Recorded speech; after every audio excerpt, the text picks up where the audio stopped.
Great to see you all. Lots of colleagues and friends I know, and you know each other. I think it's a great venue to be together and exchange. So transformation in our industry. And I just listened to the one presentation before about AI and how is it changing. I guess that will be the super theme for this year. And if you remember the last World Aviation Festivals, we had a couple of super themes over the years, right? And some stayed, some were hypes. Definitely this will not be a hype. I think that's clear to all of us. But let's look at it a bit from a broader picture for industry and also for the application of those technologies as well.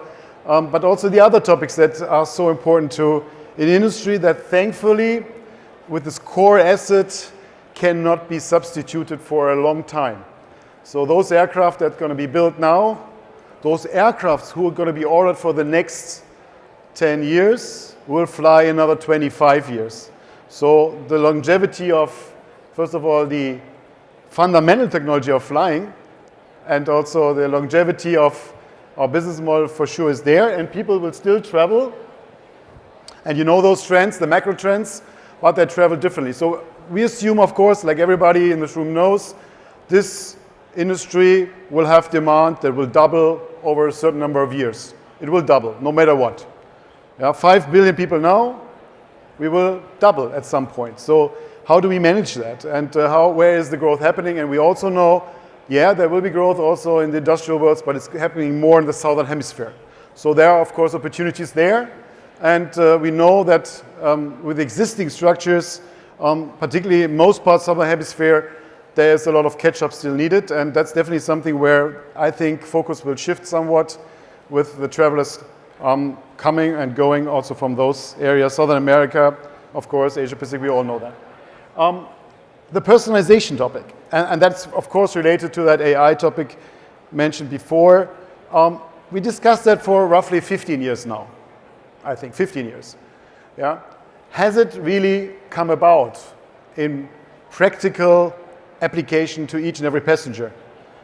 Not to the degree we promised. Not to the degree we promised. So, but that's maybe changing now. And I remember 10 years ago, we had a big endeavor, personalize now it with personas. And we have all different kind of custom segmentation from attributes and revenue management, from certain premium passengers in network management, from brand according to needs-based spaces, logics, and on and on and on. But there's a very strong need for coming closer together on the segmentation of our passengers. And the segmentation of one, the personalization, of course, we have heard before, we have not seen it to the degree that we actually think it is possible now, and that's something probably changing now fairly quickly. And this time I think we might be getting it. So that's an important one to actually then really transform it into an experience. I think that's something where we still have some catch up to do as an industry. And then the question of demand changing. Yeah, we talk a lot about this leisure premium demand in the combination of the premium. Post-COVID, people don't want to go back anymore. There is, of course, the commoditization that continues. The low-costers are growing more in Europe than in the US. But the combination of the premium leisure probably is something that also will stay, and it's connected to what I said before in terms of our new traffic areas, and now also with the split of the different demographies that behind it. And I just read that most of the silver surfers are actually also going now social. They're also going social, but they're going more on Facebook. They don't go on TikTok. Even in the Gen Z and the Gen X, there's a difference between usage of different social media. So there is quite a churn level of how this social media will be used. And maybe the word social is the wrong word. It's actually more a one side or a one-way street now, because there's not, the social element actually reduces. There's less interaction, but rather communication with the new technologies. And these might not be the human ones. And that's why the new technologies, of course, play a role. So while we are talking about, maybe we started with talking about digital first, then we said mobile first, then we said social first. So now it might be agentic first. Actually, 2 years ago, I called it personas. I was wrong. Now it's called agentic AI. I come to that in a minute.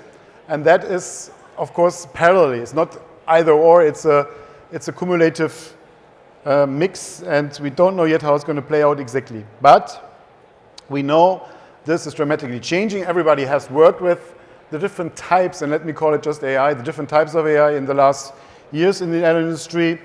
But now the topic is changing that dramatically because it's changed from the B2C side. So once you in your private life, and it was the same with the Apple phone before it became a commodity in corporates, because it was not original was a BlackBerry. Yeah, now this is driving the whole thing, because if you see something or your kids see something in your daily life, you want to have that everywhere, and why not in travel in the same way? So that's why the pressure from the demand side will be so big that the change is coming automatically, and it's coming from the demand side. It's not just a technology revolution, it's coming with the application. It's the fastest growing application in humankind ever.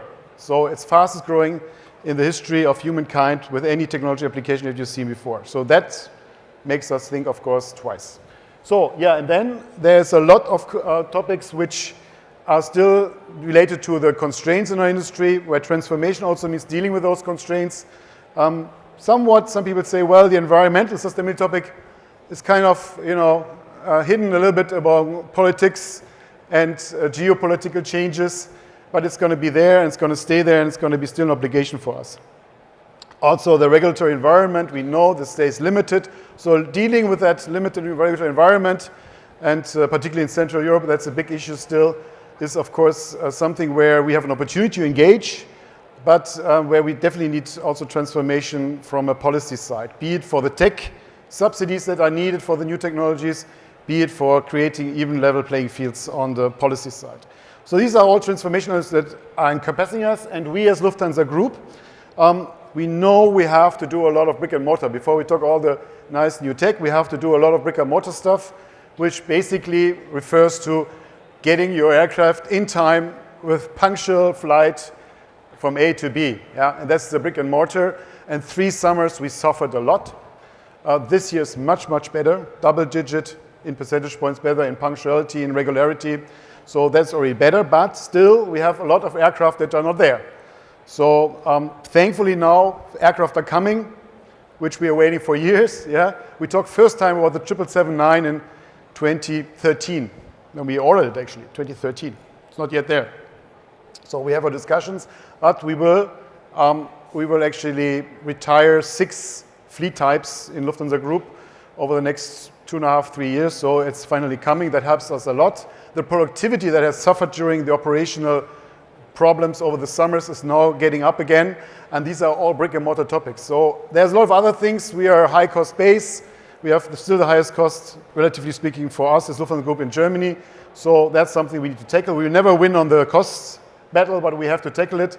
Actually, in our profit improvement programs, we have about 5,000 measures now in place, revenue and cost, for the whole group, where we have to get the brick and mortar, the basics right. On the other hand, we're looking at our operational model. So we as a group that wants to really bring additional benefit with a one group approach, we need to think how can we bind the sticks better together.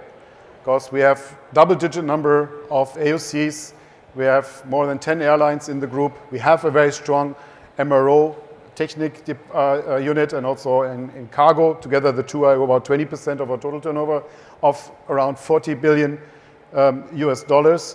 And that's something where we need to make sure that where we can closer work together, either for the customer in terms of bringing, for example, network even closer together and organizing the proximity of the different hubs, because we don't have a Paris or London, better, or be it behind the curtain where we now work on a full, I would say, reform and change in our whole IT digital setup. We have 8,400 people in total in IT. 8,400 people only in IT. So that's something we have a great potential to actually catch up, where we think still bringing the sticks together is a huge chance. And that's something where the group definitely will find its own way. There are different operational models with different groups in Europe, in the world. We have to find our own way for the Lufthansa Group, and it will be still preserving those brands that we have that have a value, but as I said, work more commercially together or behind the curtain where needed. And ultimately, cultural change. We talked for this also for 20 years. The cultural change will still be a key element for us, or is a key element for us. And the more I talk about it, and the more I talk to colleagues about it, the more I realize it's actually even more in the top management than anywhere else. As Swiss staff knows very well what Swiss values are and what the culture of Swiss is.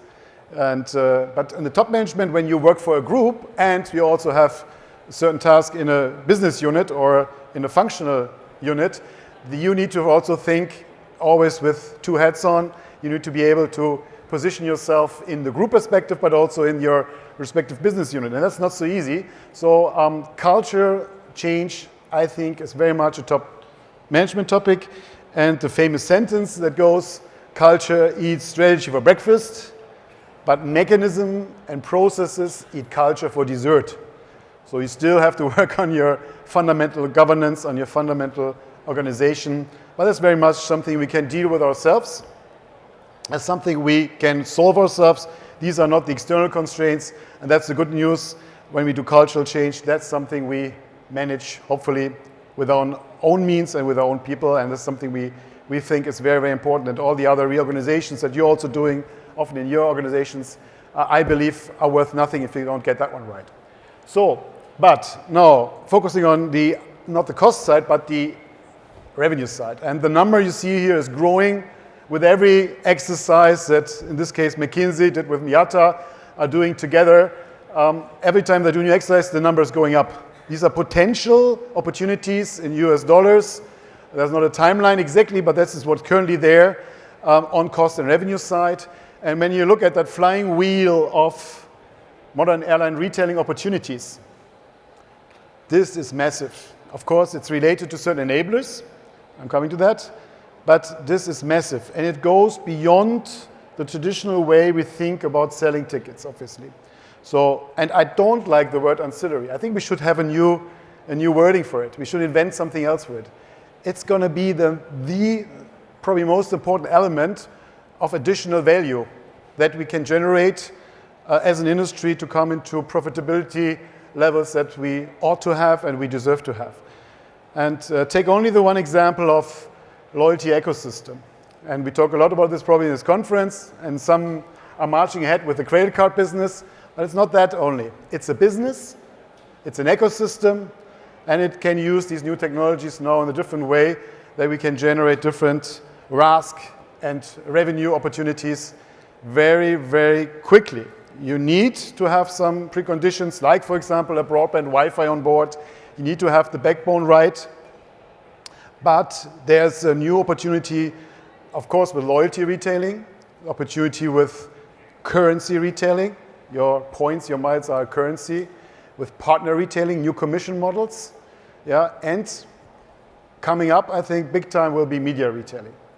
So the advertising revenues of YouTube is higher than the turnover of Netflix. The advertising revenues of YouTube is higher than the turnover of Netflix. So that tells you something. What if we could also use all the space that we have in media retailing in a different way than we do today and generate different sources of income beyond the ticket, beyond the classical ancillaries, which are also important. But this is something where during the travel, even when the passenger sits so many hours with you, before and after travel as well, there's a great opportunity there. And I think some of you have started that journey. It's only one example of the many potentials, and that gives me good of hope that we can tackle this. I talked about the enablers, and while we talk a lot about AI cannot substitute the needed reforms on offers and orders, which will have to happen in the next 5 to 10 years. It's a long-term story.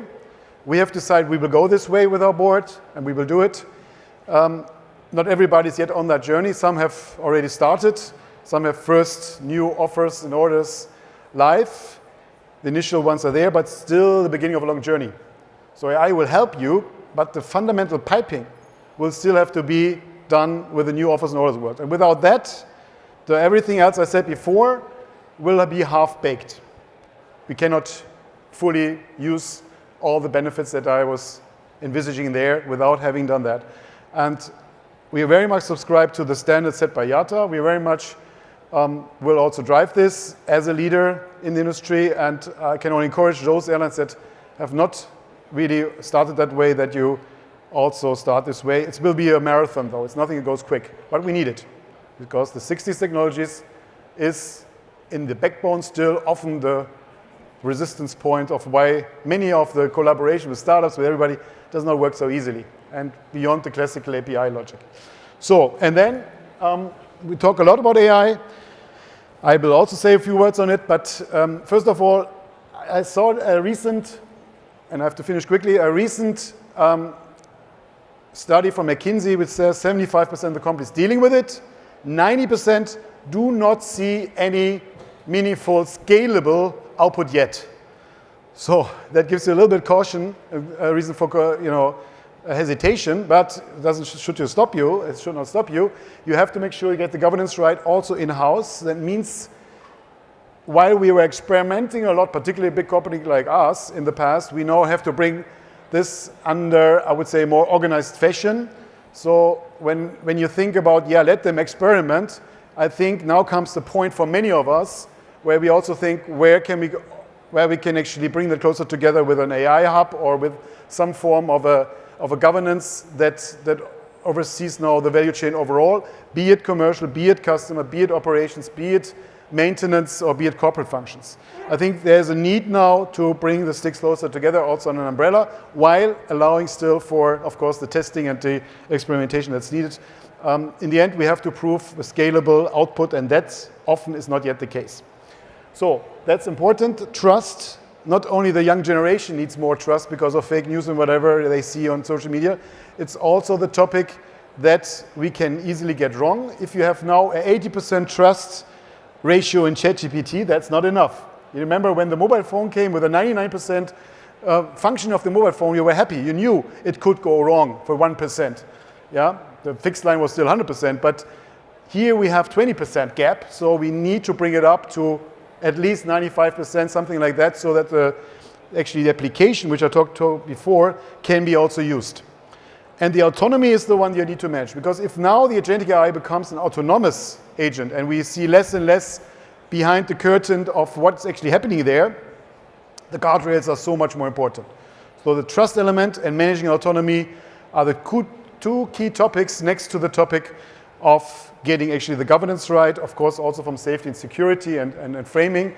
But governance, I mean much more in terms of organizational mindset and getting the right people together in the right way. So these are just a few hints, and I think later in the panel we have also opportunity to talk about it, because I'm already 1 minute, 2 minutes over time. I stop here. I hope some food for thought, and thank you very much.